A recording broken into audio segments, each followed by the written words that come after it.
Évolution. L'évolution est un mode normal de transformation de l'homme, du monde, de la société. L'évolution, c'est l'inverse, d'ailleurs de manière étonnante, de la révolution. On transforme les choses peu à peu, il y a une évolution qui se fait lentement, sans même que nous en percevions l'avancée.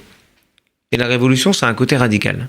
En France, j'ai le sentiment qu'on n'avance pas, on bloque la société, puis à un moment, quand elle explose, on fait une révolution et on transforme les choses. D'autres systèmes politiques, d'autres sociétés préfèrent avancer par une évolution. Et en fait, ça nous concerne tous et toutes parce que la modification progressive au fil du temps des choses, c'est la chose la plus étonnante qui soit parce qu'on n'en prend pas conscience. Nous-mêmes, nous transformons. Pourtant, d'un jour à l'autre, on ne perçoit pas cette transformation. Et donc, on a l'impression d'être toujours le même. Mais quand vous regardez une photo de vous il y a 20 ans ou il y a 30 ans, vous vous dites, c'est pas possible que ce soit moi. Mais si, parce que l'évolution s'est faite peu à peu. Et c'est cela la force, par exemple, du symbole de Hanouka. À Hanouka, qu'est-ce qu'on fait? On allume d'abord une bougie, puis 2, puis 3, puis 4, etc. C'est-à-dire que cette évolution se fait pas à pas, jour après jour.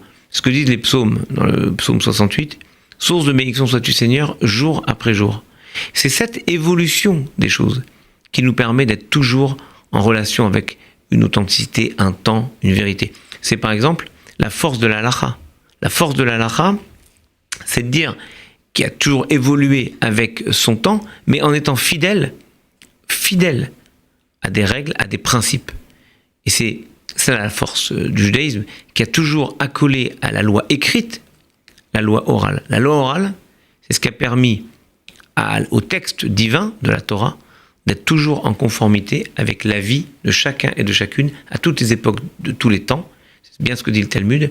La Torah a parlé le langage des hommes, et c'est cette évolution de la pensée des sages qui a permis à la Torah d'être toujours actuelle.